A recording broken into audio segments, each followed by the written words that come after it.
onon ɓeeɗo musidɓe an julɓe tedduɓe nokku kala ka ɓangorɗon e nder nde saare ɓaddi woɗɗi nanuɗon ngu noddagu l'islam arɗon nanuɗon nguɗo noddagu l'islam nooti ɗon ɓe tawata yimɓe jomiraɓe haqqillaji ɓe Allah subhanahu wa ta'ala sifi ka Qur'an surat Ali Imran eno jeeya e ko yewta fi maɓɓe notagol noddago nodduɗo Allah dani inna fi khalqi samawati wal ard wa ikhtilafi al-layli wan nahar la ayatin li ulil albab الذين يذكرون الله قياما وقعودا وعلى جنوبهم ويتفكرون في خلق السماوات والأرض ربنا ما خلقت هذا باطلا سبحانك فقنا عذاب النار ربنا إنك من تدخل النار فقد أخزيته وما للظالمين من أنصار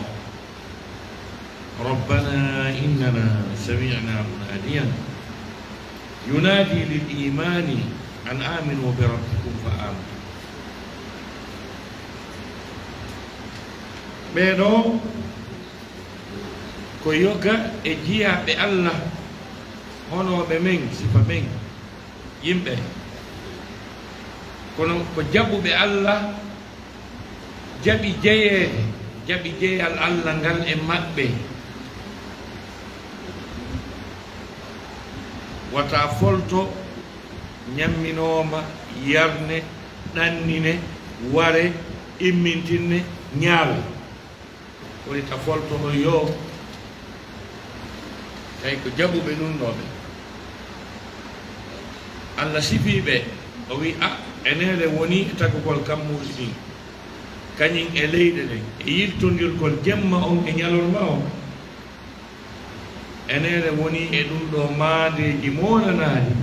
wonande yimɓe jomiraɓe haqqillaji wonande jomiraɓe haqqillaji si tawi hiɗa haawo cuuringui goɗɗo darni hiɗa haawo pom mo ɓiɗɗo adama waɗi no wodi piiji tawa ɗi ngalɗina e seeɗa sa yiiɗi ko ɗum waɗi si tawi neɗɗo janngaali tun diina kan o anndi diina kan o anndi Allah ko murtintamo ɗo feetinamo ko adda ɗo kon no ɗum so ngari ka wiyete New York ɗon o yii ɗon poñji tati no ɗon o ɓeynta Brooklyn Bridge Manhattan Bridge kañe George Washington Bridge en 2008 mi tawa 123e année bi Brooklyn Bridge on ava en 2008 ari on ponɗon mbi o wallina ɗon waɗi duuɓi temedere e duuɓi nogay tati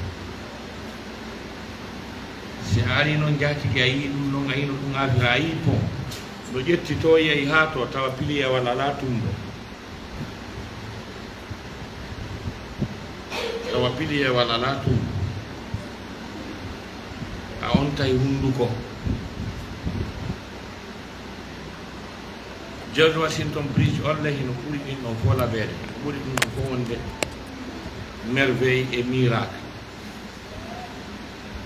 joni noon ɗo ya yiw ɗum ɗon ha woɗa ko yimɓe waɗi ene a jannama fi lo mon Limalaya a jannama fi lo mon Kilimanjaro a jannama fi lo mon Nimba ɗen pelle a ngalɗata ɗum ɗon kadi ɗum waɗuɗo ɗum ɗon kadi ɗen pelle ɗon est ce que ɗen pelle no eɓɓodiri e George Washington Bridge kañum e Manhattan Bridge gasi awa wiyay ko pelle noon ɗum ɗumannaki a ganɗani voilà a ganɗani e yowɗo ɗi kammuɗi ɗo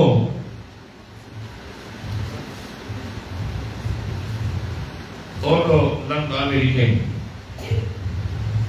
wiyete ɗon Abraham Lincoln wi a wawi darde leydi ndi lamɗitoɗa si Allah no wodi e so ala wokona dartaki kammu sukkitoɗa si Allah no wodi guerre wi waɗa wawi ina wawi darde ndiɗe sikkitoɗa si Allah no wodi wona wawata tikkitade ngu kam yiyam sikkitoɗa kadi si Allah no wodi ɗum wata o joni no musidɓe julɓe tedduɓe ɗo yaɓi George Washington Bridge, Manhattan Bridge, Brooklyn Bridge ngu kam ɗo tawi no nguɗo hingu yowaɗo o hingu mari épaisseur ji kañum kadi tekkuɗi hingu satti hingu mari poids njamo ko ɗakkal dollungal dari wa ja'alna fawqakum sab'an shidada ɓe waɗi kammuɗi jeeɗiɗi sattuɗi dow mum e aya ko sab'a tara'iqa wama kunna min khalqi ghafilin ɓe wonani wersidiɓe e tagu gongo so tawi no ngalɗinani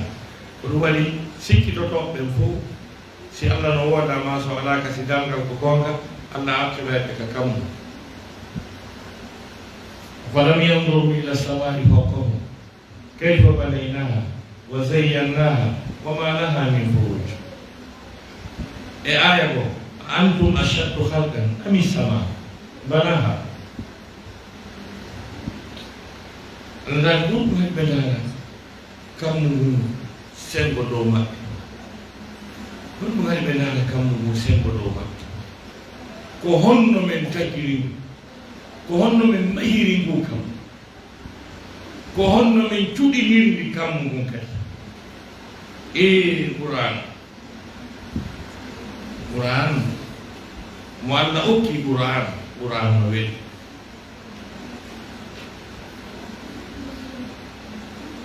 falam yanduru ila samai fawqahum kayfa banaynaha wa zayyannaha wama laha min furuj ko honno men mahiri ngu kam min cuɗini ngu tawi kammu ala budde ala ka ngu ɗufi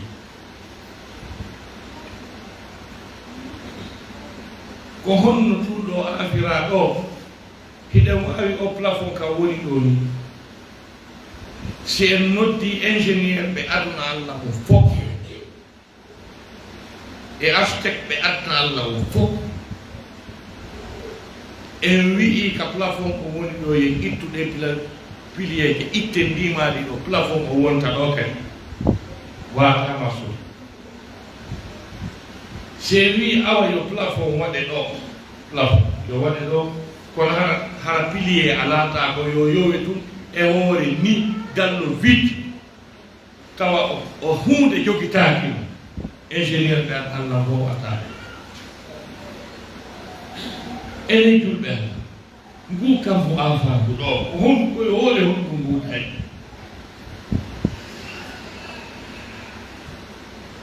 ko e hoore honɗu ngu kam mo dari ɓay ko ɗum Allah daɗi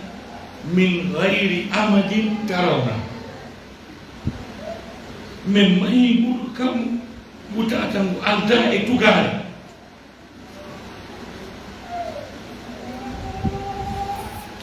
أفلم ينظروا إلى السماء فوقهم أعطي سورة قاف كفور سورة أفلم ينظروا إلى السماء فوقهم كيف بنيناها كما هو كلها في منتهى وزيناها من جود المكتب e ɗon anndi ko cuɗaari on ɗum Allah woni wiide ɗo wa zayyana kon ɗum ko cuɗɗira walaqad zayyana samaa dunya bimasabih wa ja'alnaha rujuman lishayatin walaqad ja'alna fi samaa'i burujan wa zayyanaha lin-nazirin wa samaa'i dhatil buruj ko ɗen aayije ɗo fof arata si anden ko ɗum Allah wi wa zayyanaha suratu oɗo espace nguɗo kammu ko Allah wi ko tuɗinimi ko tuɗinirim ko koode ko honɗe woni ɗen koode tuɗinira kammu ko koode honɗe Allah faala wi ka ndi leydi ka wonɗen ɗo ko hoodere goo e ɗen koode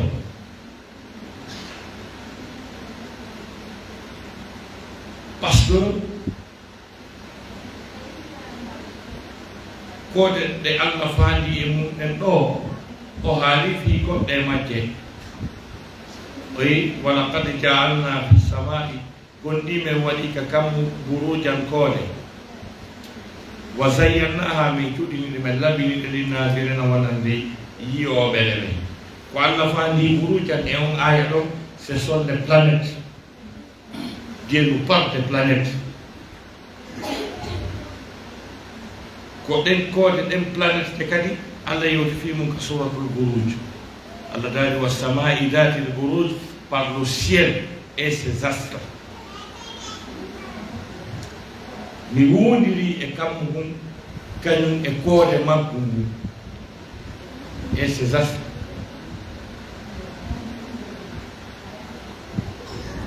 mi wondiri e kammu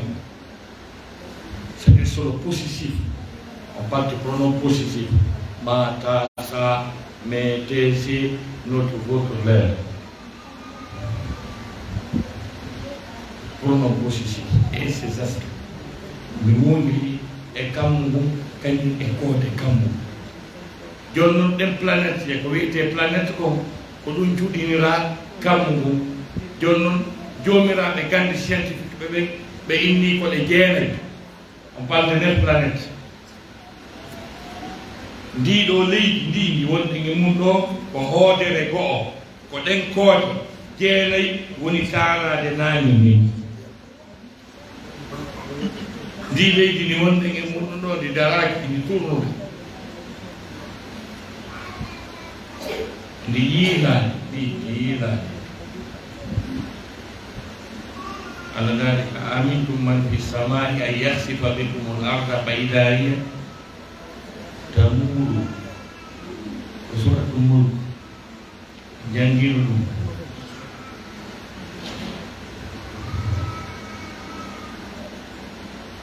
jangiro ɗum gaɗo ustad leñɗino tournude tournude ɗumno saabi sa tawi ko yeeti tournude daraki e tournude donc honɗum haɗi anden tournude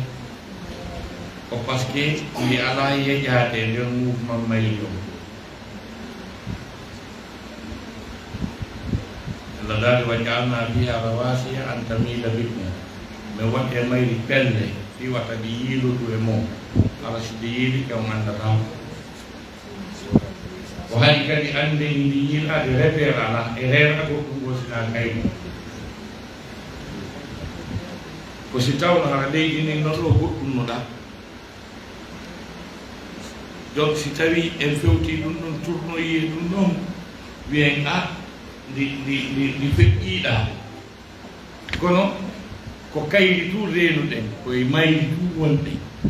en ala repére goo kay yen ande wondema awa feƴƴiɗon ma hewtiɗon ko ɗum haɗi hande mi addana o misal si batowal fotowal wa continent africain fof continent africain on fof batowal fotowal noon si ñuuƴi sappo hoɗi e nder maggal ñuuƴi sappo hoɗi nokku go e nder maggal nokku nguuɗo o ngandi ɗi ñuuƴi sappo haray ɗi mari kadi yaha ka makiti, ɗi mari kadi yaha ka labtane, ɗi mari kadi yaha ka kala e suudu mum e ɗoɗi ɗon. Ko batowal noon fotowal e continent africain o fof ñuuƴi sappo hoɗa ɗon. Ene ɗin ñuuƴi ɗon, ɗin ñuuƴi sappo kedi wawi yiwde goɗɗum goo si wana batowal ngal. Ene ɗin ñuuƴi sappo si batowal ngal tourni ha hontode dambugal ñuuƴi ɗi suudu ñuuƴi kala sansay a woyi natirde ɗon ko woyade maaki ɗon sansay ko ñuuƴi ɗin fanɗi trop par rapport e ka batowal ngal ka woni ɗon ɗum haddi ñuuƴi ɗin anda mouvement batowal ɗum ɗon goɗɗum ɗum kadi ande yimɓe tournude koko fanɗude e nder mayri comme gogo on ko goɗɗum go e rena goɗɗum go so wona kayri tan ɗum ko ndi woni stable comme tawi yimɓe tournude ngal ande anduɓe avion ɓe fof ala noon ɓe yeehi e makka nokka naawigol mais on noon ko yaɓɓe mere nga ɓoygol kona kiɗe ala noon na ɗum ete andugol avion. Sa ƴeewi avion kanima suutare e ɗum saasi ala neɓata anda avion par ce que wolliyange leydi mo siwɗa fami. Si avion wa ngal no doggude normal ngal doggude normal tigi tigi ko wallahi ko ɗon sikkata ngal dari no kon goto tanke ɗo andude ngal doggudana ngal wuyal taw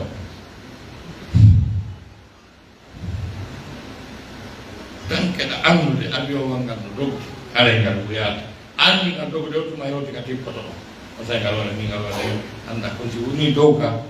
ta ngal yaade 800 et quelques kilomètres par heure ɗon o nga sikkay ngal dari ɗo goto awa ko vitesse wi ko lendi woni doggude ɗum e tawde kadi ndi ala memminade ndi ala yeƴade ko ɗum haddi ande woni woni tournude ko joni noon ɗen koode jeenayde tawata leydi ndi no tawaɗi mum ko ɗen koode woni darade naangi ndi ko ɗum ɗon noon Allah wi ka suwot ka ɗumaɗaki puɗɗode suratu Qaf afalam yanduru ila samai fawqahum kayfa banaynaha wa zayyanaha wa ma laha min inna fi khalqi samawati wal ard wa ikhtilafi al-layli wan nahar la ayatin li ulil albab alladhina yadhkuruna Allaha qiyaman. On andi tagol kam woni jeɗɗe leyɗe ɗe jeɗɗi ko wasimi alini mbi Brooklyn Bridge, Manhattan Bridge, Porumbara ɗum ni no heɓɓodiri e kammuli jeɗɗi ɗum dariɗa e hawagol fi pom mo goɗɗo waɗi ronkuɗa hawagol fi ngu kam mo afago dow maɗa ma ronkuɗa hawagol fi o baa o wafo mo wonɗa yide ɗo mo anda ka fuɗɗi anda ka hacci anduɗo ɗo gandinaɗima ma ronkuɗa hawagol ko woni weetude niɓɓa ko si weeti ko honto jemma o yehi honto woni si niɓɓi ko honto ñalnoma o yehi Allah qali inna fi khalqi samawati wal ard wa ikhtilafi al-layli wan nahari la ayatin li ulil albab alladhina yadhkuruna Allaha qiyaman. Jomiraɓe haqqillaje ɓen Allah wi naɓe haqqille mum woni borne limité no wodi yimɓe ɓeɗo haqqille ɗe ɓe jogiɗen ɗon andi ko honto ɗe haaɗi firugol bimbi yasaɗo makiti wumɓum yeeya ɗon haadima heɓi koye koye arta winda ko ñawla ko e ko arde ko ara ɓanna ne maafe haakori ni ma haako bute o ñaama yara ndiya waalo janngo kadi jokka ɗum programme mum on noon maapa mum ande mum fof expérience mum fof feƴƴade ha dow saaku mum mbaaro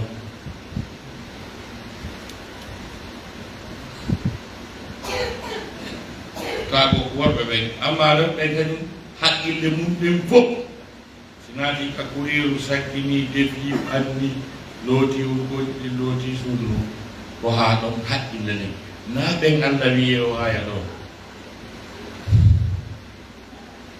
li ulil albab alladina yadkuruna allaha qiyaman ko ɓen ɓeno janto inde Allah subhanahu wa taala ta ko ɓe dari wa qu'udan ta hiɓe jooɗi hiɓe jantade ingal wa ala junubihim si ɓe waali kadi hiɓe jantade ingal c'est à dire ko yimɓe ɓe tawata ayon no jogi maɓɓaji ɗiɗi maana go ko juulugol ngol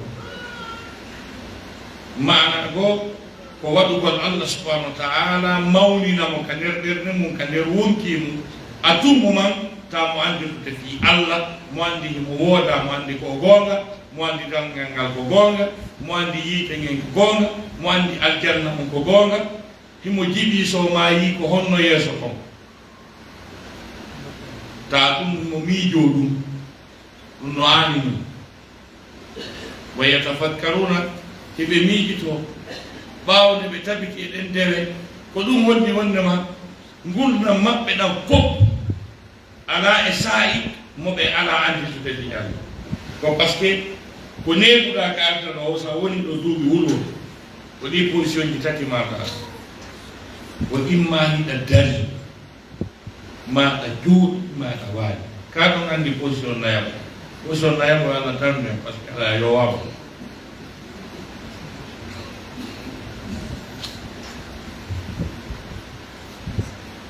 gurdam maɗa fof ko imma ɓe miino ala jeen hannde tawi ɓe dari na probléme min ngari min tawi ala jeen no tooli na probléme min ngari min tawi ala jeen no beeli na probléme a yiitata ala jeen ka adna ɗo ɗi position ji ɗo yo Allah darno a yiide ɓe sinaɗi ko anndu ala e boggol yo anndu ala jeen no weenga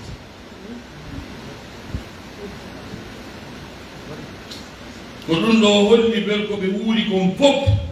fi Allah on no ka ɓernde maɓɓe yilti kadi Allah taala wa yatafakkaruna heɓe miijito fi halqi samawati wal ard ko honɗum e mangu e teddungal e ñeeñal e ganndo tagguɗo on waɗi e taggugol kammu ɗi jeɗɗe leyɗe ɗe jeɗɗi en deuxiémement ko fii honɗum kadi o tagiri kammu ɗi jeɗɗe leyɗe ɗe jeɗɗi ino jiɓimo le pourquoi ɓay o miɗiti ha conclusion on ko honɗum ɓe wi rabbana ma halakta hada batila jooma amen a tagirani ɗum ɗo fof meere subhanaka senade wodanima yo jooma waqina adaban nar ɗumen ledde yiide enen lanɗo son tawi goɗɗo no waɗi ɗo chantier ka woni watte R+20 étage ɗi sappo e hectare leydi o sooda hectare leydi o dida R+10 ɗi sappo ɗo kañum e souterrain ji kañum e usine e stade mo nangi o chantier ɗo fof tonuji siman no adda tonuji nganɗe ino adda machine ji jilloji pétrole ɗin no tournude ala wiyamo on ɗum wonɗa dardirde o chantier ɗo pourquoi aɗa wadde ɗum non mi waɗay fof woni aari hunde garo ganda sippe ɗoytaji kaw dépense combien de milliards francs CFA wayno o darnay ɗum woni o darnay ɗum woni ɗi juuli ɗon fof o darnay ɗum won ɗum ɗon ko piimere hay hunde koko darna o accira ni o hoɗata goɗɗo hoɗata o duncitirta o winta o watta hay hunde ɓe jaɓi ɗum julɓe Allah awa yetenan fi Allah ɗi kammuuli jeɗɗi ɗi Allah tagi eɗe leyɗele jeɗɗi ɗi Allah tagi eɗe maaje eɗe pelle eɗe leɗɗe hara ɗum ɗo fof kanko kadi o waɗu tum ni tum waɗa ɗum ni no woodi ko ɗum waɗi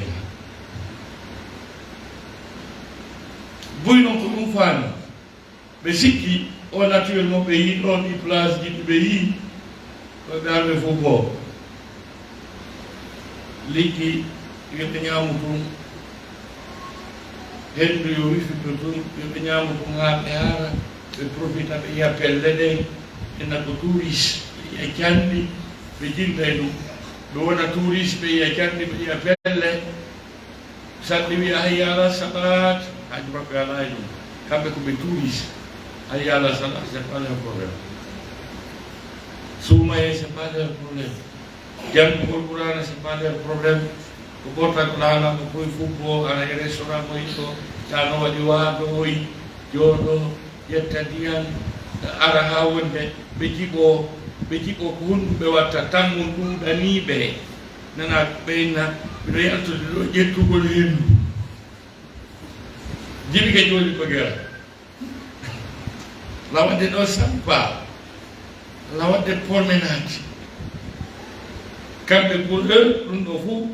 koɓe waɗu promenade ɓe yaha boite ɓe ama ɓe fottaɗa ɓe sakkina ataya ɓe wona e ɗum ɗen ɓe joɗɗo ko ataya ɗum ɓe puyɗa ɓe waɗa premier ena waɗane premier ono waɗane deuxiéme waɗa deuxiéme ha gasa si ɗum ɗo lanni nana goɗɗo no wiya ko onno puyɗan nange renforçay way renfo o ñallal ngal fof wona aya Qur'ana ɓe jangi ɗon wona aya Qur'ana ɓe rewti ɗon wona astahfirullah heddi ɗon wona subhanallahi heddi ɗon wona hay hunde si ɓe immike ɗon kañum kadi great champions league ande ko basayreya ɓe perda ɗon kadi 90 minutes ɓe immoɗin ɗon ha kasa ɓenna ahi hande honɓe kermes carnaval ɓayam hande ɗinon koye invité goye toon ɗon kadi ɓe yaɓe koɗoya ɗumaru ndu ɓe faami curkiji ɓe curko ha moƴƴa ɓe ɗumannoɓe artaya ɓe juulade suɓaɓe juulade faraɓe juulede arsara ɓe jantaki inde Allah ɓe waɗani hay hunde ko wiyete dewal on kikiɗe ara ɓe amoye haronki ɓe ara ɓe waalo ɓe ɗano nde wiye hayi asalatu hayru minan nawmi ɓe ɗaningol somono ɓe immoyo teren 10 heures ɓe sulmo ɗamɓe salligo dey ɓe immo ɓe ara ɗaɓɓoya fawtiɗu kamɓe ɗum ko woni e woni ndiɗo leydi ko fof ko programme maɓɓe wonni ɗon programme maɓɓe ɓeeɗa noon ɓe jomiraɓe haqqilleɗa wi rabbana ma akhrajta hada batila subhanaka faqina adabannar déjà yimɓe ɓe gaddanama taw ko perdinta tan ñaama ɓuri ɗum ko wonde wonde ɗo kon fof ɓe wadde ni Facebook honno ɗo TikTok ko honno ɗo piiji ɗi fof ko konnum kon ɗum waɗa ni ñallal ngal holɓe feƴƴinde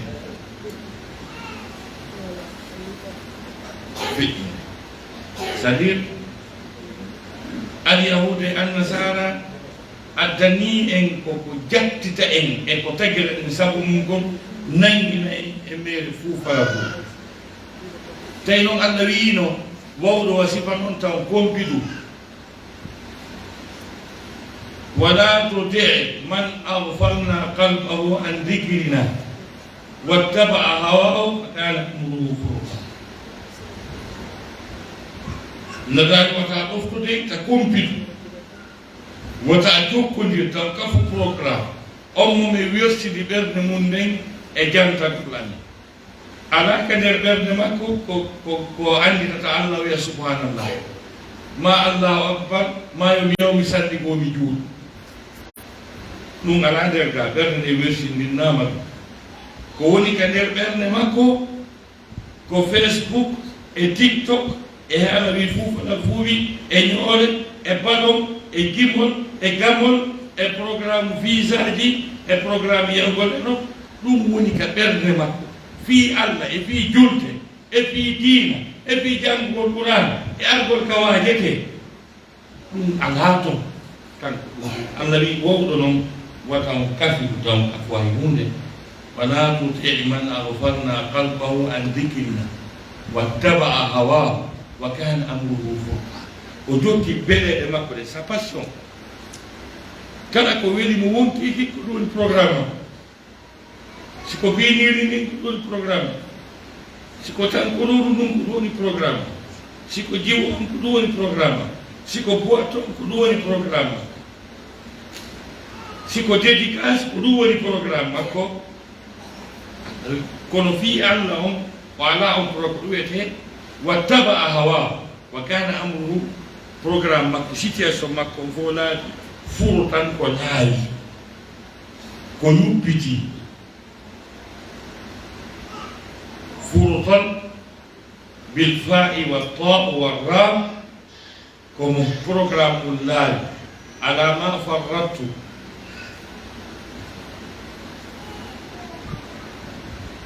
Allah dal tele masengo ko tagira fi mum ko tele masengo fi dina e fi lahara Allah dal programme makko on berdi on wa kana amru furta Allah wi taw kafidu programme e aya ko fa a'rid amman tawalla an dhikrina wa lam yurid illa al-hayata ad-dunya dhalika mablaghu min al-ilm Allah dal durno pottito on muccito ɗo fewtirti ga e fi amin fi programme amin ɗum no on terton walam yurid o ala programme o faataka hayɗi hunde simo ɗani simo miijade simo jiɗɗude simo dari simo jooɗi kalkilji makko ɗin fof ko adum programme lagal affaire makko walam yurid illa al hayata Allah dhalika mablaghuhum min al-ilm ko ɗon woni yottorde maɓɓe diplôme maɓɓe ko hatti ɗon gandal ko ha ɗon ɓe andi ɓaawo aduna ɓe anda si on tigi wallinama ka gabru ɓe anda fimu naaju maɓɓe kadi si yama julde ɓe anda fimu naaju maɓɓe ɓe anda no julde hewtorte ɓe anda no darnirte ɓe anda no noddinirte ɓe anda si on tigi yejjiti waɗi darɗe ɗiɗi ma honno ko honno wattirte ɓe ala on programme qur'ana wi alam yuridi illa al-hayata dunya dhalika mablaghuhum min al-ilm ɓeɗo ko ɗum woni situation maɓɓe Allah wita kompiɗu e o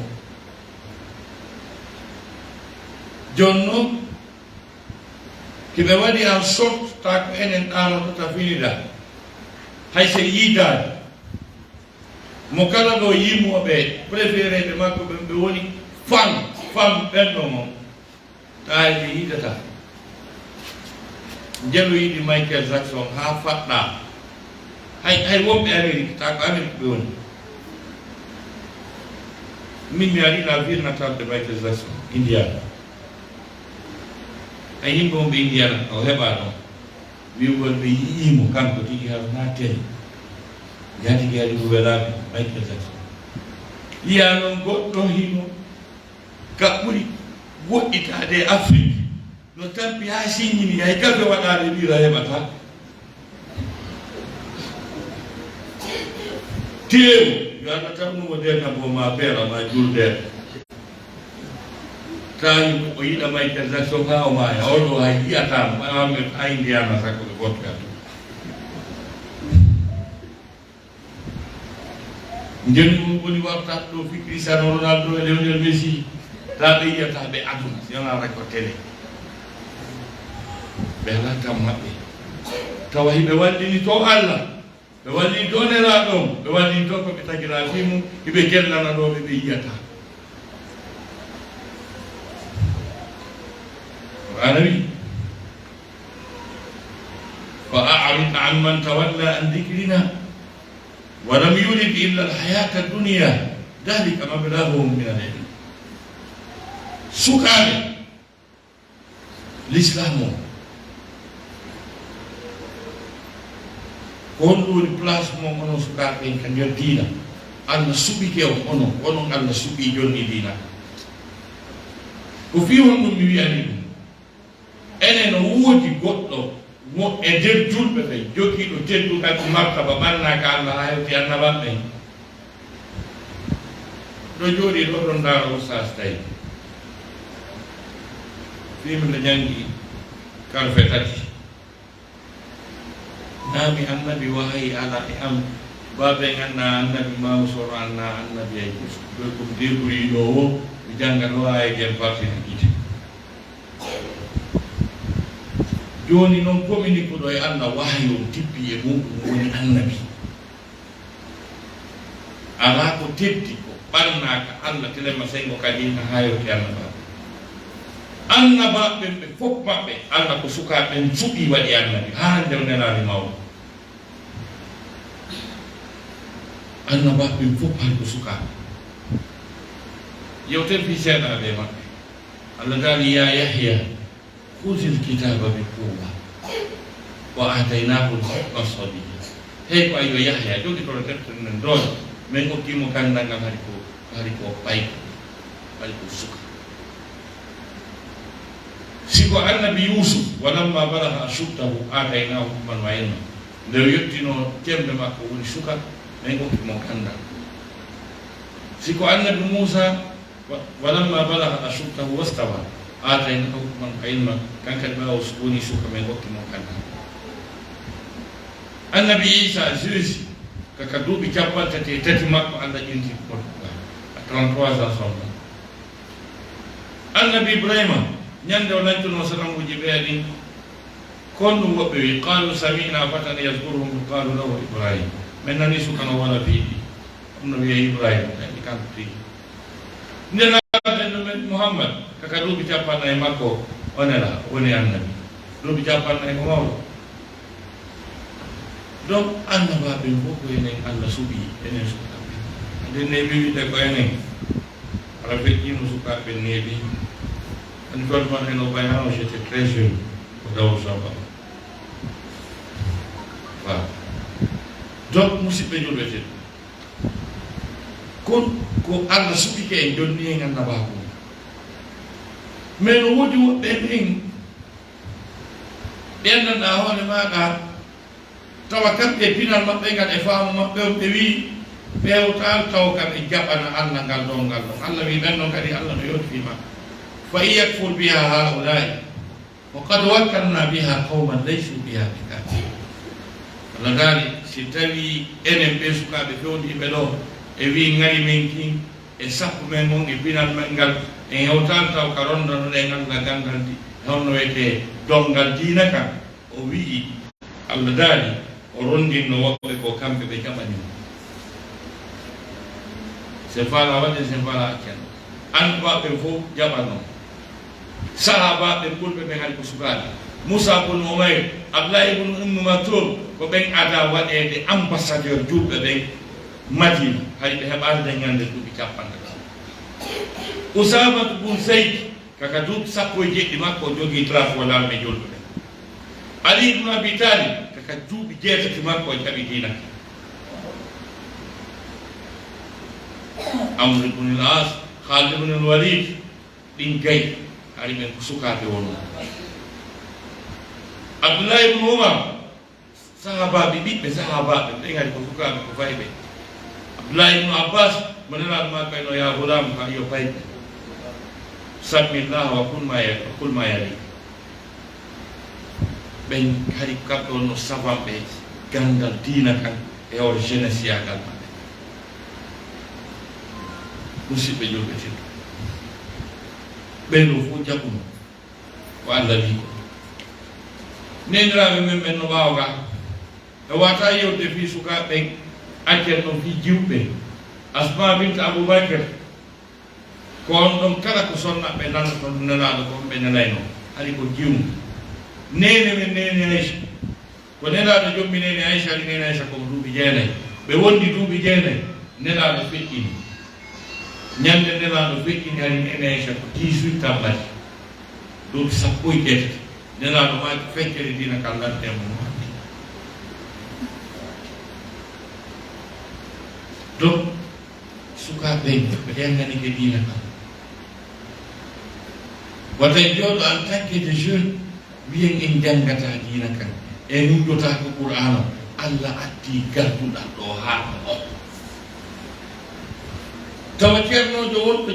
hunjinde ɗo on ɓe saykuɓe ɗo ɓe wonɗo yiide ɗo ɓe duɗal kaɓe jangi ɗon ko gadduɗal woni référence Afrique de l'Ouest fof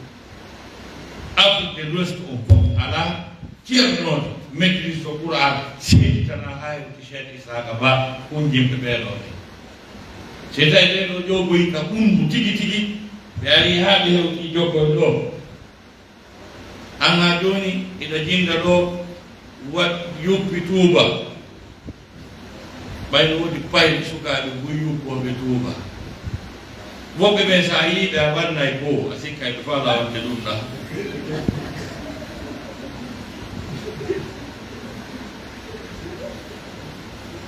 tan waɗi paɗiji 5 kilos waɗi hotanur waɗi chaine ça veut dire quoi ça veut dire quoi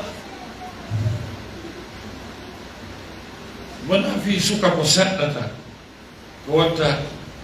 pantalon guin moƴƴo waɗa pesport wal moƴƴal waɗa t-shirt labaɗo wonana harma maɗa veste moƴƴo haɓɓa dande waɗa cravate wona harma kono so wiyama yiyaɗo salatu an joɗirde si wiyama ɓayana o ara si wiyama darso ara o fiino ɗum noon o ɗaɓɓira ko waɗɗi rôle suka o no résumé o aya o hatta ida balaga ashuddahu wa balaga 40 sanatan qala rabbi awzi'ni an ashkura ni'mataka allati an'amta alayya wa ala walidayya premier rôle suka julɗo ko yo yetto Allah subhanahu wa ta'ala ko Allah tagi mo kon neminimo o tekkana kadi dongal o yettana kadi yumma makko e bemma kadi Allah walla moƴƴi e yumma makko e bemma yettugol Allah noon no fuɗɗori rewgol a wata rewde mo hoore majje cela veut dire un jeune musulman n'a pas droit à l'ignorance, à l'analphabétisme. C'est celui-là qui apprend, c'est celui-là qui s'instruit, c'est celui-là qui s'informe, qui étudie, le jeune musulman. Suka julɗo duwa ka wonde majjuɗo, suka julɗo duwa ka wonde mo anda tattaliw, sellina Fatiha, sellina Nas, ala juzu Qur'ana mo hunji suka no sini wiyama noddinanen ɗon gono danonen ɗon gono julnen gono duwane goɗɗum no ley gongonon ɗon gono jabduɗo jangude minen kadi minen garçon d'honneur fille d'honneur invité devant minen hayde koye ngal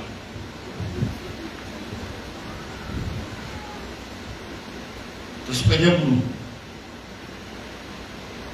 tawa julni wo fana e alan sara par ce que ɗon goto anda ko woni munu ngade ɗon so woni fuɗɗo e gueɗe o nawi o yewta e haaro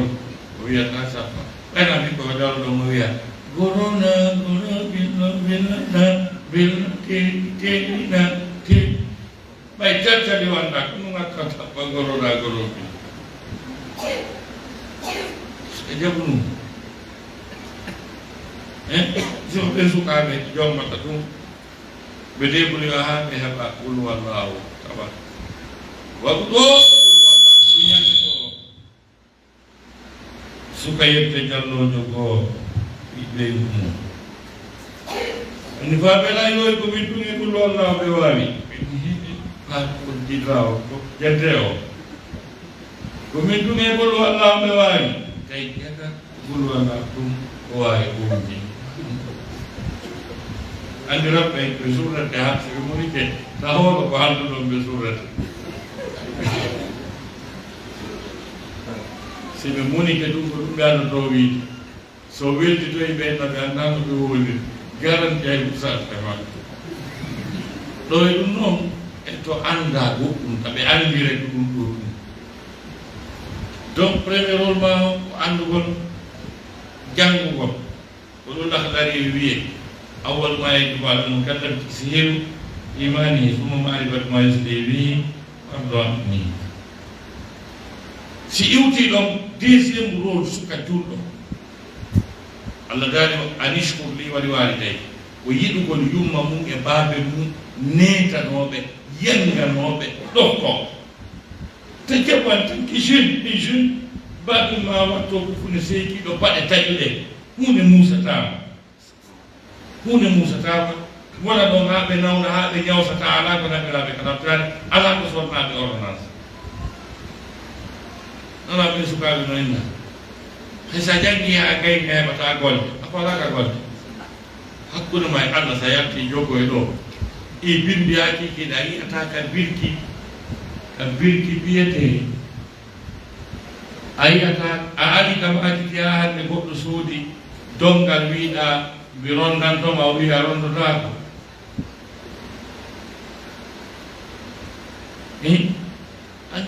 ma ɗum a ronki jasude kayɗe katkare a ronki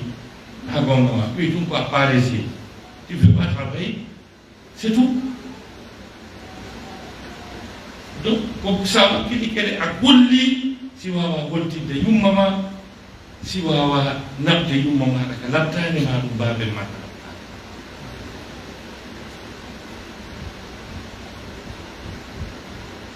wawata wonde mustahil sukama ko yaha yiɗu yumma ma e babe maɗa netanoɗa ɓe ɗoftoɗa si ɓe nelima waɗa si ɓe haɗima acca ko ɗum Allah subhanahu wa ta'ala dali fa imma yablughanna indaka al-kibara ahaduhuma aw kilahuma fala taqul lahuma uffin wa qul lahuma qawlan karima si goɗɗo maɓɓe ɗi nawyude maɓe ɗiɗono Allah dali wa ta'ala dey uffi wonaɓe konngol teddugol konngol wonnungal e teddungal ko ɗum wiyete uffi to ɗaɓɓu kadi goonga e maɓɓe si par exemple hiɗa jokko e ɗo yumma ma labi ɓe nana hey ɓalla mbiya toon ɓe rokki ko woni gal dabbu janna pasi ni mbiya ɓe wona ɗo tum wona jonte ɗiɗi nattan ƴawnaɓe oto e wa pasi ɗi mbiya bona tum 2 semaines ittan ɗo jonna pasi ɗi mbiya wona tum 2 semaines nattan sa etke ha inni ɗon nawno kadi wino yo ngal ala heeɓi ko ɗaɓɓuɗa ala heeɓi uffi ko ɓe wi wo ko ya wi awa waɗa ko a wawata ka ta ala feere gasi nene mi faami inchallah ɗum mi keɓay ɗum no kisam fijirta ala nandi feere ala kayma no woona konngol moƴƴol wa qul lahuma wi'amɓe qawlan konngol kariman teddugal enen noon fuutan e mari konngol teddu par ce que enen junngo no toon sooke won ɗon koyngal no toon tundawal ɗon gite no toon kolongañen ɗon enen ka enen no woni ka lootagol no toon fewnagol no toon baba arde ka wi baba en seenore ka oɗo wiyete gawlal kadi baba en seenore ka ɗo ɗo ɓe gondeta sukaɓe goo hay noon ɓe noddirta baɓe maɓɓe noon taw ko ɗo woni muradum ma sal taw ana men no biye o ndikka ɓen noon koye ɗi yoɓe biyere ndeg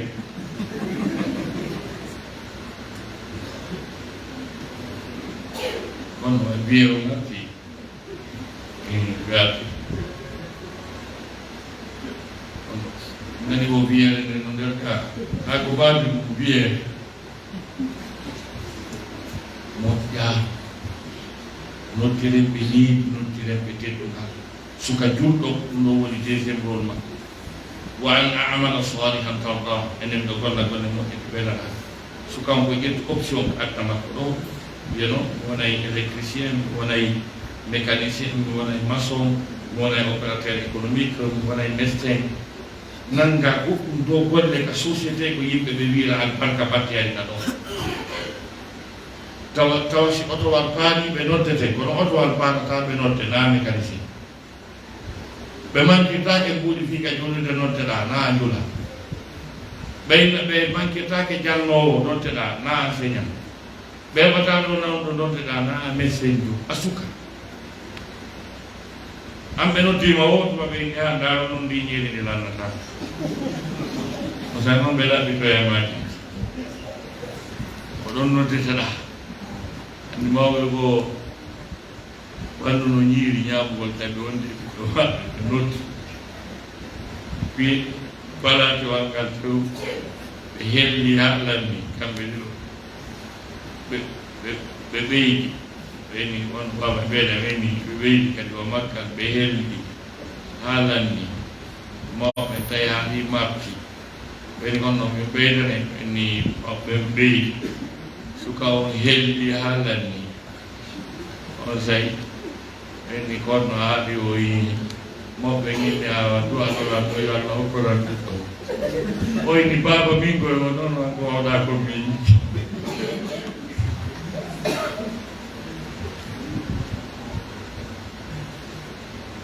donc koye nangu golle ko nafira société o l'islam mon kañum kadi no yiɗi nafowo yimɓeɓe nelaɗumaji julɗo hunjiɗo qur'an tawa no kadi juulirde tun no juula tun Allah a ñaamu kono juulo waktuji ɗin jowi kono hara ko monsieur le maire ta ko monsieur le préfet tawa ko monsieur le commissaire ta ko architecte jo tawa ko kanko mo kalamtane mo ñawdude julɓe ɓen toon ma o en tout cas ɗo yimɓe ɓe ngara wiyaymo albarka on julɗo ɗo Allah no yiɗi on ɓuuri oɗa wonɗo ga juulude nafa yunde donc sukaɓe taw jaɓu ɗum taw jaɓɓungol o ngala métier o ngala goɗɗum ko yimɓe ɓe wiraw albarka c'est pas bien donc wa an amala salihan tardah wa aslihi li fi dhurriyyati jombu an kadi an suka o ekkipoɗa wallingo dépense ɗum ɗo wallahi ñande ko mi jooɗino mi jooɗi yaha miiji ɗi min no vraiment bawenga c'est un non bawenga c'est un non tawi miɗo aanidi e ɓeygu goto e ɓiɓɓe taɗo mi anditi noon kamɓe ha hande ko babenga yimɓe cappanta ko man kalɗon ittoɓe ɗo gooƴe soƴƴa ɗum hittoɗo windino vraiment c'est non mon père joni noon minen ɗon fof ko ɗum min itti goɗɗi min sotti min hitti min naata l'école ɓe yoɓana min sodna kayi piiji ɗi fof hay woɓɓe goɓe wona ɓiɓɓe maɓɓe ko ɗon yoɓana kaye waɗana piiji ɗi fof ha janggi woni cadre ɓe joni noon min miɗo maɓɓude sonnaji ɓoto e ɓiɓɓe tato mi jooɗi mi yitami he ɓe jottoɓe yaɓaɓe mum kelɗa yoɓe jom mbi kamɓe kadi ɓe daari ɓe anda si baɓe maɓɓe no kelɗi si kelɗa donc sukaɓe jomɓe ekkitoɗomo noon kadi wallingol dépensé ɗin responsabilité ji ngendi sattuɗi wa aslihni fi dhurriyyati inni tubitu ileyk rol makko ko kañum kadi ko tuubugol arta ko Allah ta luttu ka wonɗa ɗa tum artu wa inni nomin minal muslimin komi jeeyaɗo e neɗɗo jeɓɓiliɗo neeti suka juɗɗo na woni brita tano ñaaɗi ƴen nayyi ɓiyey dampay humɓina yimɓe ko waɗu duyi na woni brita na woni violent o neo o waɗa duyi o wolane o jaɓa o nele o gaɗa ko ɗum ɗo woni rôle mum hono sukaɓe ɗum ɗo Allah nan ɗo sabbori on ko ɗon kadi garnoɗe yewtere ɗen so tawi question ji no woodi ma ɗum ta leydi no woodi assalamu aleykum wa rahmatullahi taala ok donc ɓeyni woyen ɓe yettu ɗum ɗo ko français seeɗa bien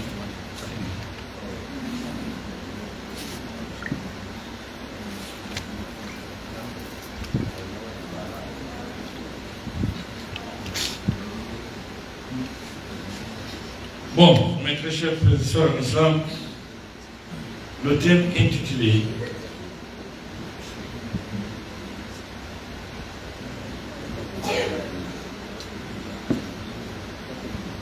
le rôle du jeune musulman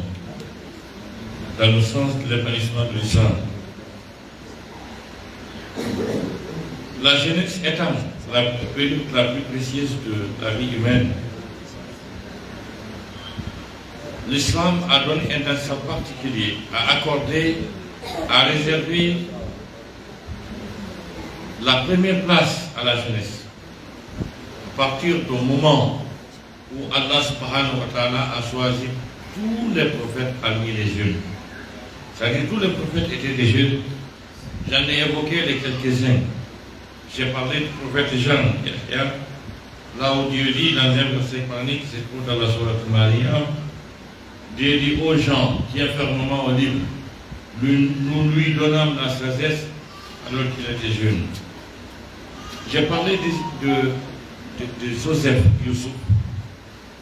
Dieu dit, lorsqu'il y atteint sa maturité, sa pleine jeunesse, nous lui donnâmes savoir et sagesse. C'est ainsi que nous récompensons les bienfaisants.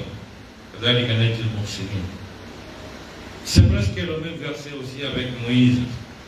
Un seul mot fait la différence. Voilà, le mot Wastawa parle, n'est-ce pas, du prophète Moïse, Moussa. J'ai parlé du prophète Jésus et Isa. C'est seulement à 33 ans que Allah subhanahu wa ta'ala a rappelé Jésus vers lui. Quand j'ai dit ici rappelé, cela ne veut pas dire que Jésus mourra.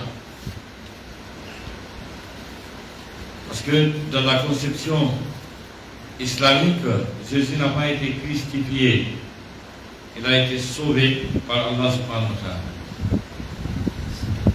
Il y a des versets coraniques qui en parlent, qui se trouvent dans la sourate An-Nisa, les femmes. J'ai parlé également du prophète Abraham. Quand le prophète Abraham a détruit les divinités des mécréants, n'est-ce pas, il était question de chercher l'auteur. Il y a un groupe d'individus qui parlait de lui, ils disent, c'est-à-dire le groupe d'individus, nous avons entendu un jeu de médire dont le nom est Abraham. Mes très chers frères et sœurs en islam, le rôle du jeune musulman est résumé dans un verset coranique qui se trouve dans la sourate Al-Ahqaf. Dieu dit, le premier rôle du jeune musulman, il s'agit de rendre la grâce à Allah subhanahu wa ta'ala pour le comble, le bienfait que Dieu lui a accordé et le bienfait également que Dieu a accordé à cette âme. Et cela doit être traduit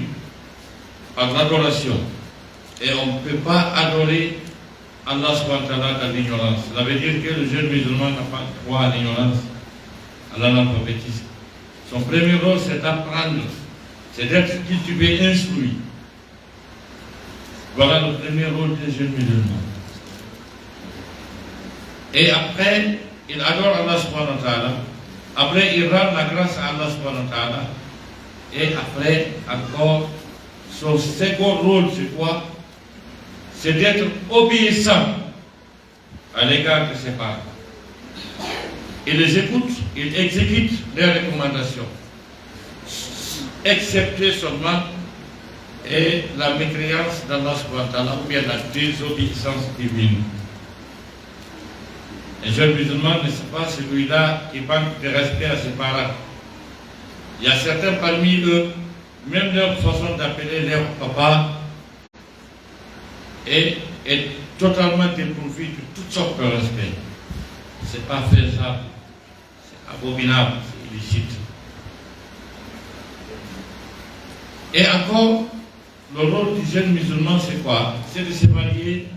essayer de construire une famille, de contribuer avec ses enfants, avec sa famille du développement socio-économique de son pays. Et le rôle du jeune musulman encore, c'est de choisir une option professionnelle à travers laquelle il soit rentable à la société. Il apprend quelque chose, un métier, pour être utile dans la société. Le jeune musulman, c'est celui également qui se répand vers Allah subhanahu wa ta'ala, qui se débarrasse de l'illicite, de la futilité et de se consacrer sur l'adoration et sur le sérieux. Enfin, le jeune musulman est celui qui est modeste, qui est poli, qui n'est pas violent, qui est humble. Voilà, en quelque sorte. Et le rôle du jeune musulman dans le centre d'épanouissement de la religion d'Allah subhanahu wa ta'ala. Je vous remercie.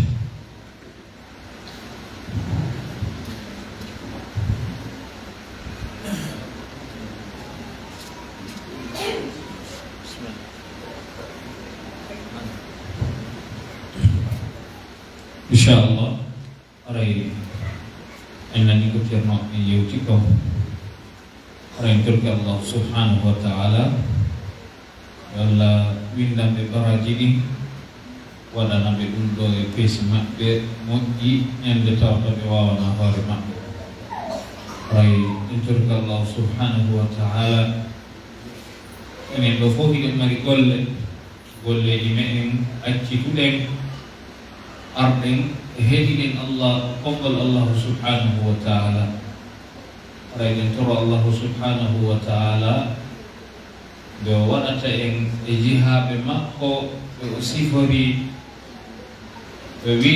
si tawi woni kanko ayaɓe makko ɗen jahitama ɓerde maɓɓe ɗen ko hulay ɓeyda ɓe gonɗinal koye joomu maɓɓe kadi woni ko ɓe yoytoto e mum ara inchallah en torka Allah subhanahu wa ta'ala walla wonɓe en nanay ɓe faama gollitira ko ɓuri moƴƴude e ko nani ko ara inchallah fof weltanama fof jarnama fof du'anama inchallah haray ko watti ɗon so tawi lande hino woodi aray hino wawi en hewtinde lande nden ga Ustaz en jabano en de sabu hiɗen andi wallahi ɓe ronki kono ko hiɗen hatoñjini e yewtereji maɓɓe ɗi moƴƴa sabu ko yewtereji weluɗi ko yewtereji fottuɗi ko yewtereji ɗi annduɗa siɗi yewtama siɓe addi misal onti ɓurɗe famude ko yewta ko ara inchallah en fof en weltanama en fof en du'anama en torki Allah subhanahu wa ta'ala hewtiɗo en ɗo e jam on yo hewtin goto kala e me'en kamo e hoore jam moƴƴere o dandamo masibo wonɗo e laawi e masibo yimɓe bomɓe newna on ti kadi taw e jakkadirɓe e guri mum ara inchallah si lande nden hettike hewtinane en lande nden ka ɓe wawa en jabanade lande nden newnanin ɓe fof ɓe sabu wallahi ɓe tampi ɓe ronki kono inchallah ɗum ɗo ko tampere nde annduɗa perdi ala e mum ko moƴƴere e baraji woni ko ɓe heɓata e ɗum ɗo aray en torki Allah subhanahu wa ta'ala no mawɓidireni e o nokku ɗo ni no mawɓidiro en ni ñande goo ko aljanna makko jannatul firdaus ara inchallah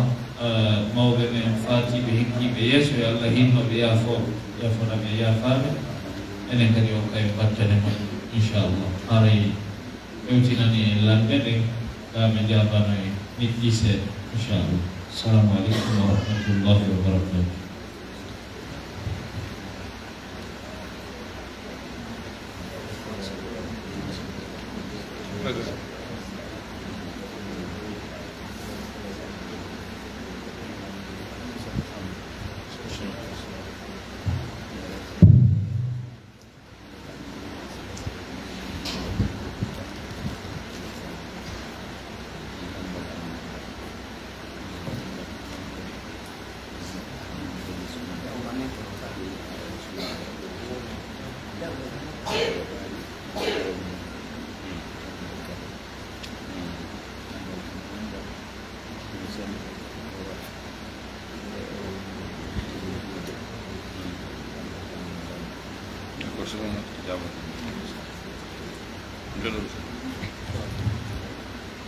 Dandal ala nangal eskero nagi ñawragol banque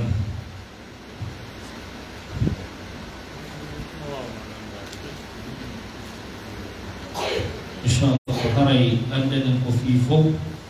so naɓɓe kadi mbawɗon so tawi woni yimɓe jogii lande koɓe landoto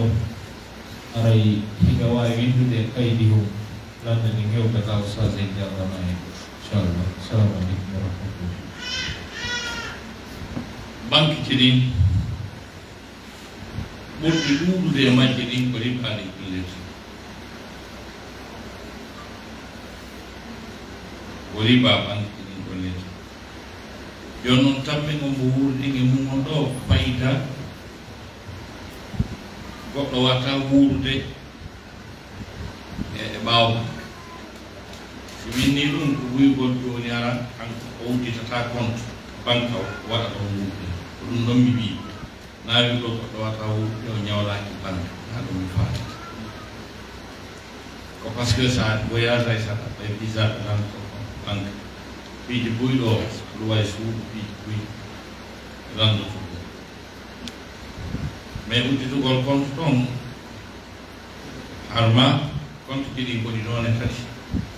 no woni compte bloqué ta sa naadi ɗum ton a ƴettataɗi embere tan mo yewton fottan ɗum haray ɗin yiɗi gollitire no haray ɗon haray ɓe ɓeydanayi on tigi mbuuɗi waɗi intérêt ji no woni kon épargne no nandi tan goɗɗo seeɗa kono setti kanko a ƴettata ñande o ñande kono e nder rew mum a wawi ƴettude nde wotere ma ɗo waɗante intérêt ji kadi no waɗi compte courant ɗon sa wallini nde falɗa o a ƴettay kono ɓe ƴettay intérêt ji e majji fii ko ɓe maranmaɗi kon bo marande service donc compte courant o on ɗon ino dagi ɓay ko kamɓe woni prélève na ɓe alama waɗande intérêt donc amma no ñawlagol ɗin banque ji ɓay peut-être sa ñawlike 100.000 haray ɓe fawi intérêt o 100.000 mo ɓe ñawluma ko ɓeyditata ñam ɓe hen ɗo banque on hen ɗum ko ɓeydita noon ko wiyete riba infra ɓeydaɗo e yewre riba no fota ter bakkaɗo mum o siko 1 milliard ɓeyda e yewre riba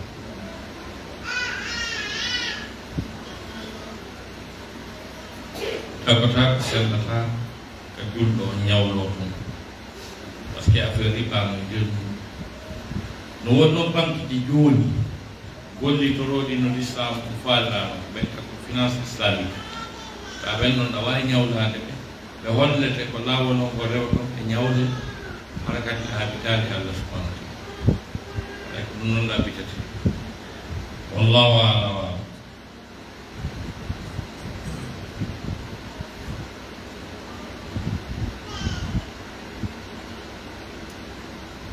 landi goɗɗo ñawɗiɗo lew suuma en ɗum ko noon jeegude ha suuma yeru ko naati o yo hooru fewniɗo ɗum sino maayi o yoɓa nduyanɗo o ñawlino o état sabu ko wersidi ko ngataw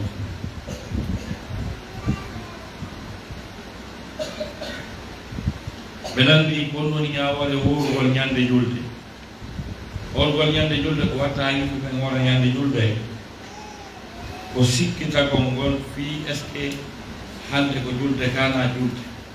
woɓɓe ko hakkille maɓɓe ɗe ƴetta wondema ñalade nde laamu ngu wii yo taƴe juule kamɓe koɓe calculi konko ɓe hooli kon timmade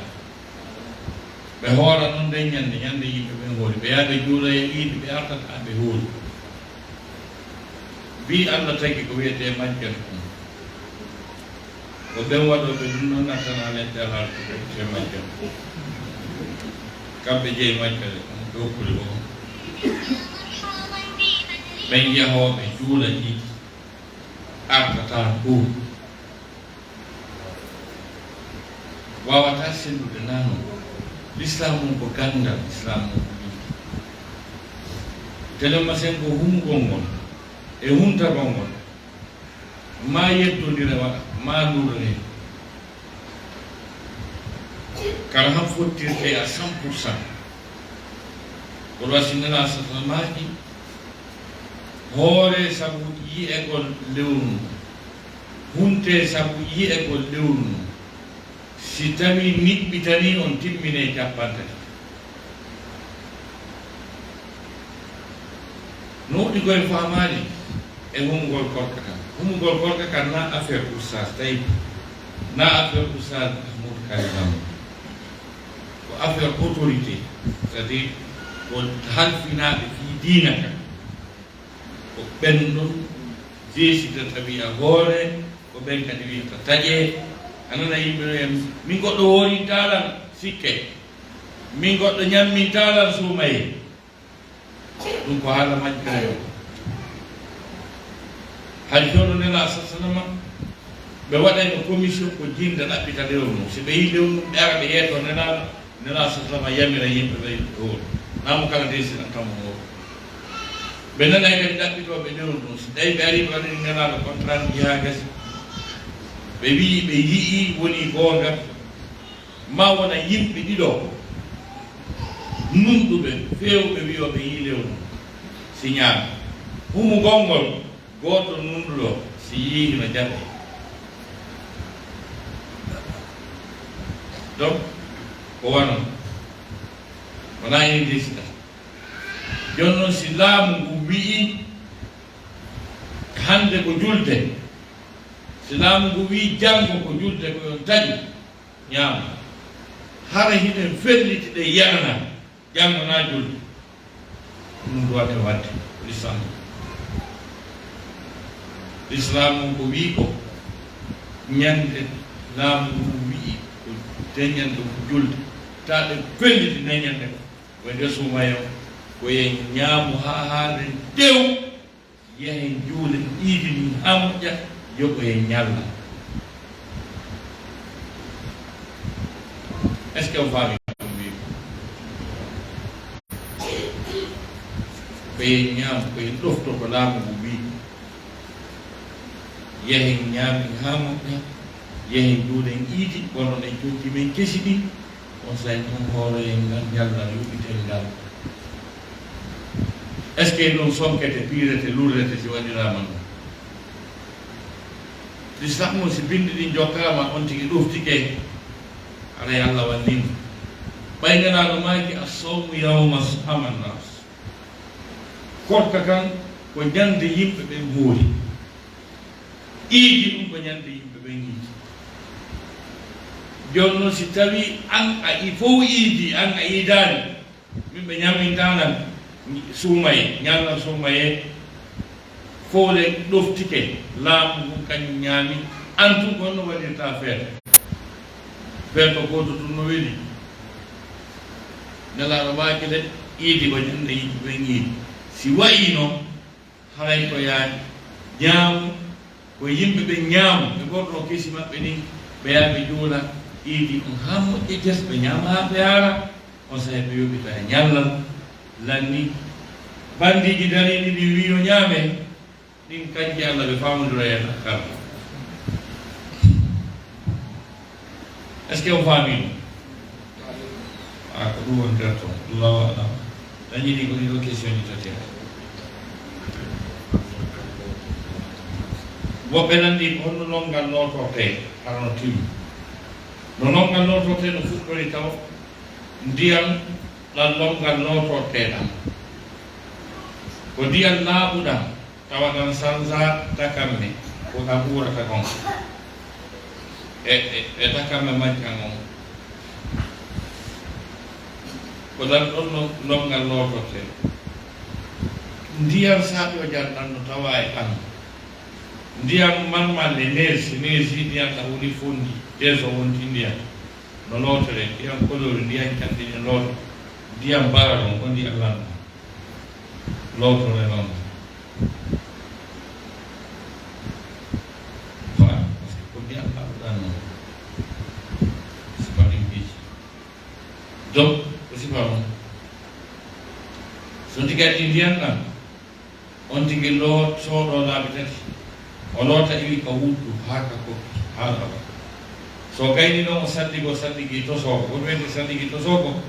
on andi terɗen ko laabi tati ka kono noon ɓay ko longal nde wotere faami o maska hoore nden lootugo teppere nden tum somo faala o lootoro ɗon teppere nden o sallide golla so gayni o loota hoore nden hande kaɓa koy so gayni o loota sengo makko ñaamu ngo o lootora teppere nden so lootata so gayni o loota sengo makko nano o lootata teppere nden so lootata lowtita longal ɗotu tugal longal ko jidi aniyatu wa ta'mimul ma ko yonti fi ko anni en lota longal e on diyan amin wanno ko non ko rosi kam ko be go wi si ko e jango so fi bi anni e wonda mo lota no wadi pullo dir to diyan amin mi banno no wara do ko donc ɗum noon mi faami on ɗongal lota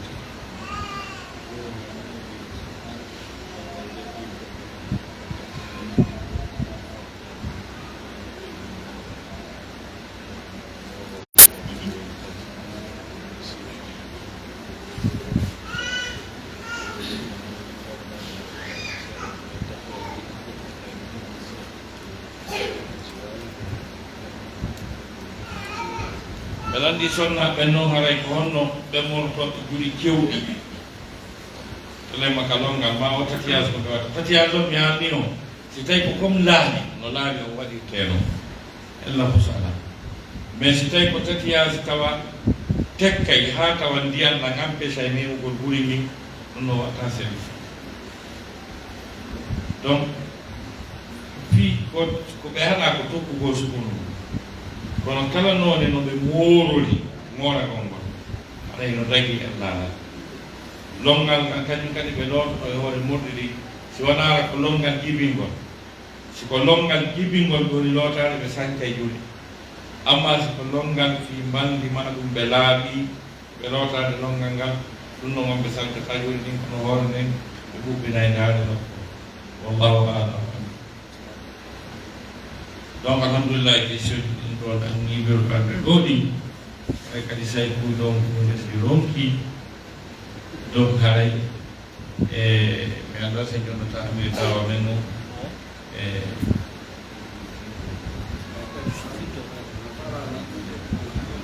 bismillah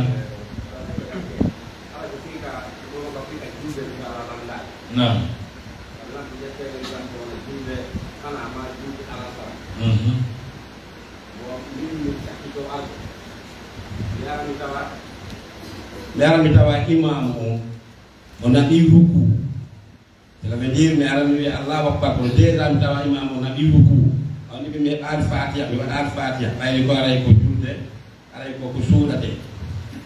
joni ɗon si woni est ce que aran min mi tawama e heɓugol nden darde ɗon so tawi mi doggi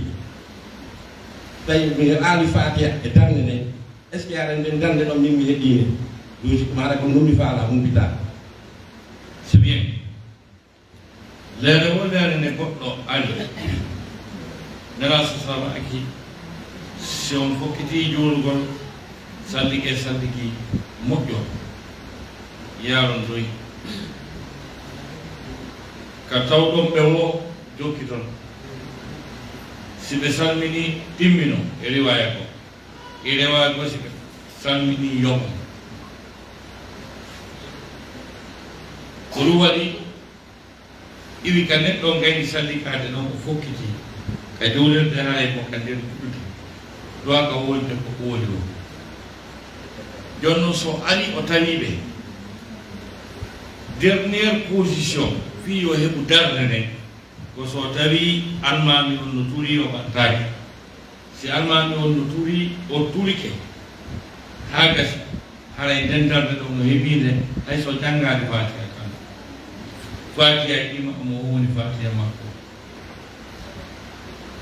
o faami ɗon ka joni noon hino probléme woɓɓe ara tawa ɓawa no turi ko nano almami ɓantiɓe ɓe turo ɗon ɓe heɓa darde nde ko tawra almami no turi ɗa andi almami no wiya no ɓanto ha gasa wiya nana salli no wiya rabbana walakal hamdu kono haɗa ɓeya no turi akkat turoɗa ɗon anda almami ɓantike ka salli wiya rabbana walakal hamdu hay sa tawi ɓeya no turi haray bimana a heɓani dardude kono a heeɓi julde nde hay si tawi a ari a tawi ɓe jooɗi yiɓe tayyade tawi a sakkiti ɗon ɓe salminta e mum sa tawtiɓe ɗon julde nden a heeɓide wona heɓani darde e wote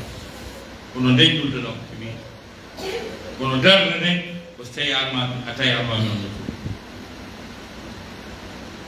donc ɗon kadi no woodi woɓɓe waɗoɓe erreur fangereji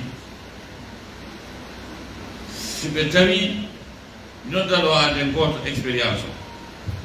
o raw daro ɗo subanki voilà onon e daro ɗon ɗa voilà c'est bon on ari on tawi almami no tuuri on no tawtirta waɗe expérience voilà donc andi woɓɓe si ari tawi almami on no tuuri donc andi sobo mbante joni are touré direct ɓe falki boy noon si ari ara toon sa ari a habbire taw wiye allahu akbar taw noosi turoɗa nayeke takbira kulihram istinama e cipari laaw waɗɗingal daaru c'est bon eyi to donc ko sifa noon ko noon woni ko neɗɗo ko on haani waɗirde wele mo sekko mo question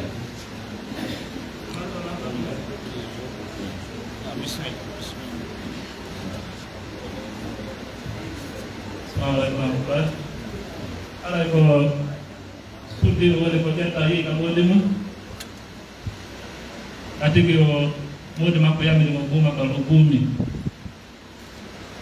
ƴawa yon ha faaye joni kam makko ɓe inni so tawi woni a are amen ɗo buumande ko buumiɗa ko ayitay e fe amen men kanko aɗa renndi modi makko inni mo kam ɓay ko ɗum islam yamiri kadi tigi o haɗa yittude ɗum noon sabu ko modi makko yamiri mo joni o wonta ko modi makko ɗofto konngol modi makko ngol ka haray o yittoto ka maɓɓe haray waɗa ko ɓe modi makko yewi ko aray ko woni ko mi landi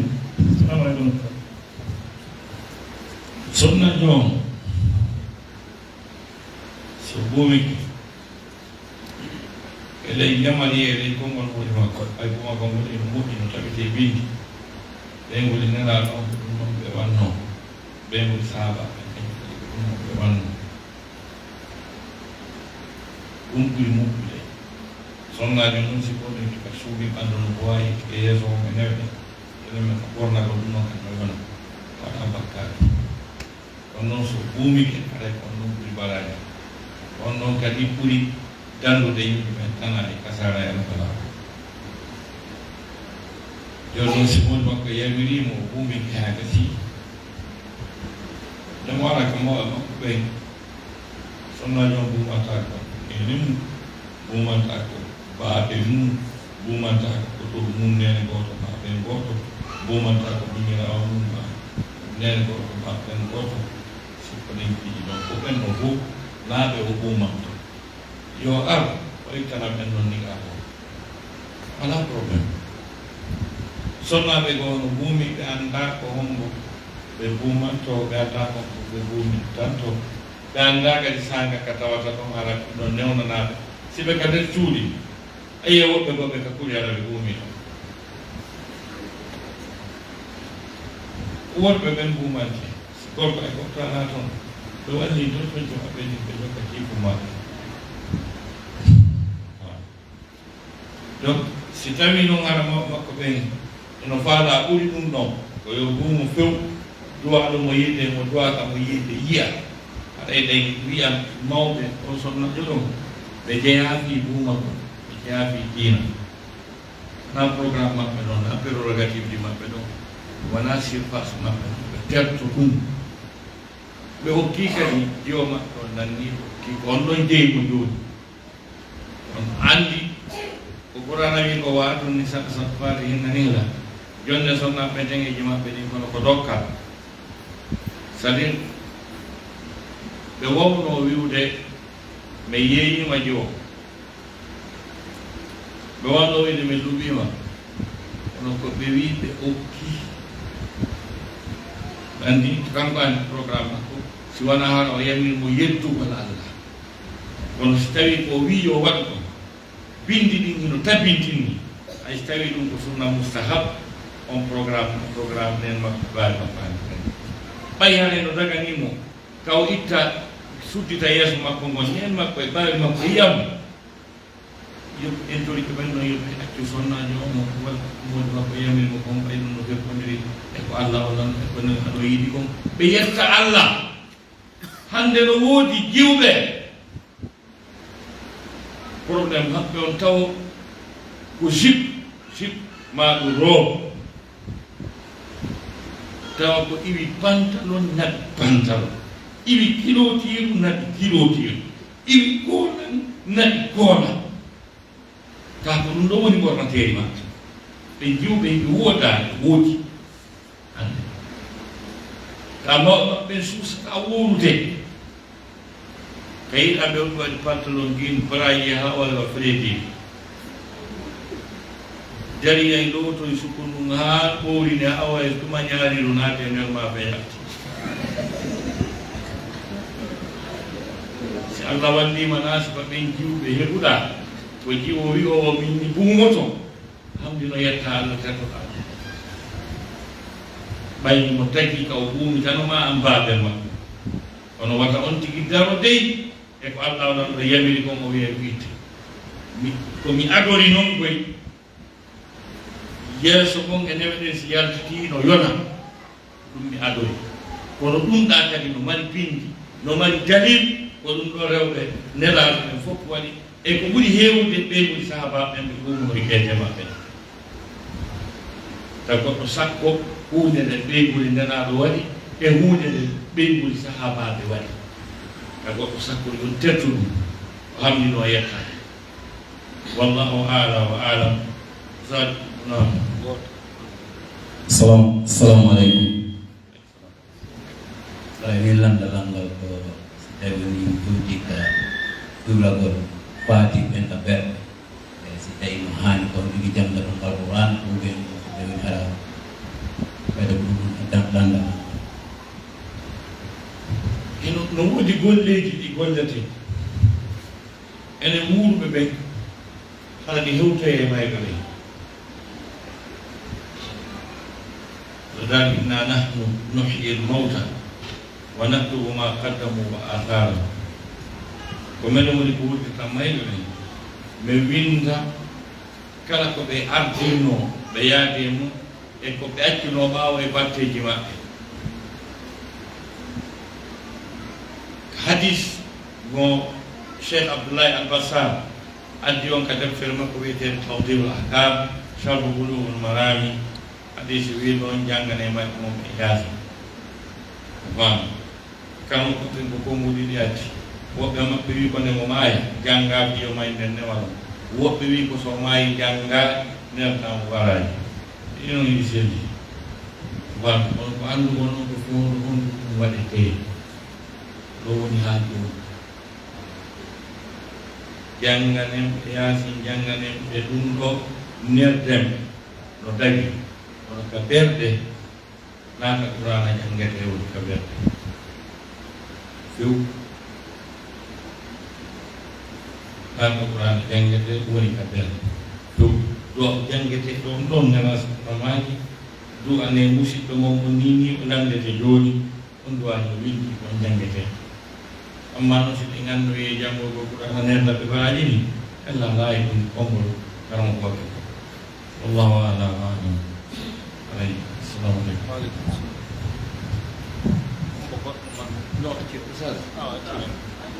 ɗum anndi o bayana ɗo hayna o prévu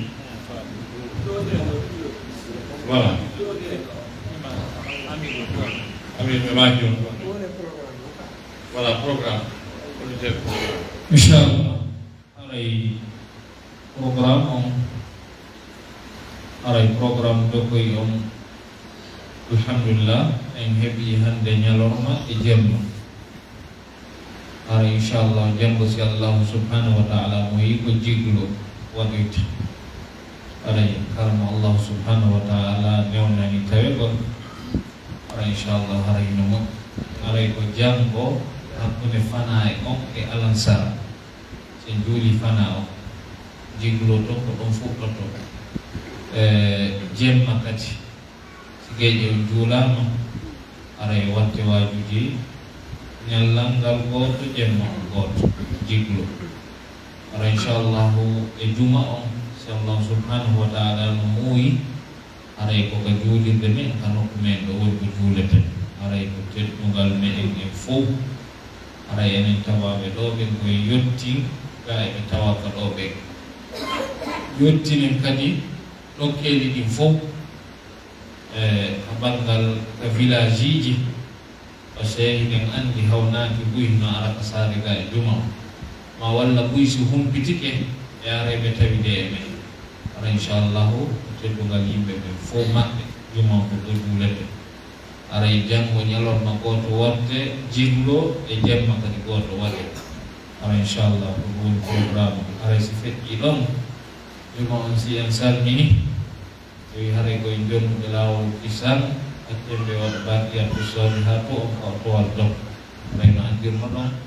awmal man programme on kasi jiglo o gasino juma on bindi ɓe dawa wojini semen no kadi no noddude toujours hay ko ɗon ɓe faala heɓe juulir juma o kono alhamdulillah en jeeɗiɓe ɓe jaɓani en ara ɓe junnayi en ɗo juma o aray ko teddungal yimɓe ɓe fof juma on juulama newnanen ɓe ɓe hewto e wojine ɓe kontina ɗon kadi jemma no gasa e ñallal asewe ngal kadi ɓe yittito ɗon haara e mijan ɗon sabu hiɗen anndi ɓe habba ɗon kadi ɗon keeɗi ɓuy inchallah haray fo e mum en weltani keɓe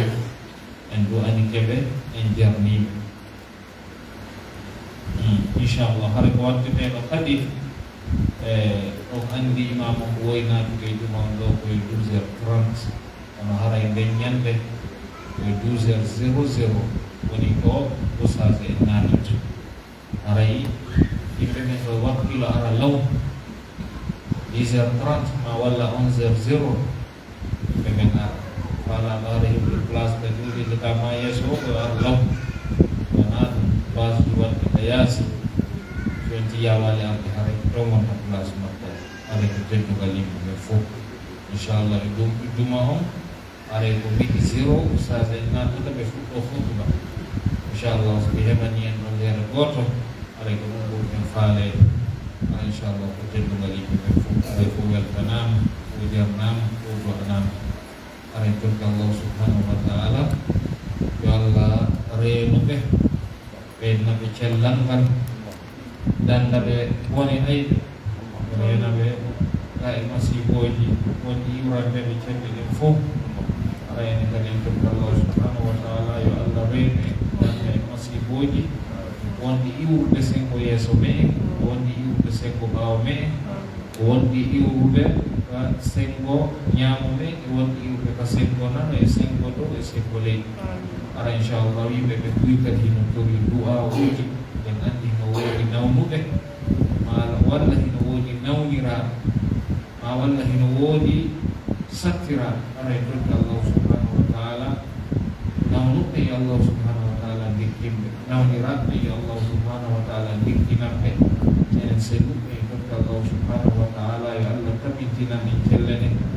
ara e torki Allah subhanahu wa ta'ala yo Allah ittan en andeji me en ɗi fof ara en torki Allah subhanahu wa ta'ala yo Allah ittan en sakkejeji ɗi ara en torki Allah subhanahu wa ta'ala yo Allah ɓuttinan en ndi leydi wanna en jange mum ɓuttinana en leydi me en ɗin kadi ɓuttinana en leydi julɓe ɓen fof ɓuttinana en aduna o ara en torki Allah subhanahu wa ta'ala wonɓe janngude ɓen torki Allah subhanahu wa ta'ala yo Allah famin ko janngude ko yo Allah udditanɓe haqqille ɗe yo Allah tabintinanɓe bindi ko ɓewni hujjade ko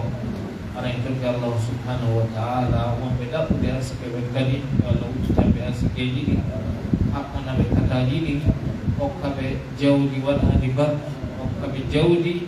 nafayndi ɓe aduna nafaɓe lahara hokkaɓe jawdi wonande sabu yoɓe heeɓi aljanna wa sallallahu wa sallam ala nabiyyina Muhammad wa ala alihi wa sahbihi wa sallam tasliman kathira inchallah haren mbiyɗa ko woodi kadi tigi tigi omoɓe gertude e fayɓe mum ka bangal peewal aray en toro Allah subhanahu wa ta'ala yo Allah fewnu en fewna e ɓeygureji men ɗi fewna e ɓeygureji men ɗi fewna e ɓeygureji men ɗi enen fewɓeɓe yo tabin tigi o ñimmi en torki Allah yo Allah artirde e peewal Wassalamualaikum warahmatullahi wabarakatuh. Assalamualaikum warahmatullahi wabarakatuh.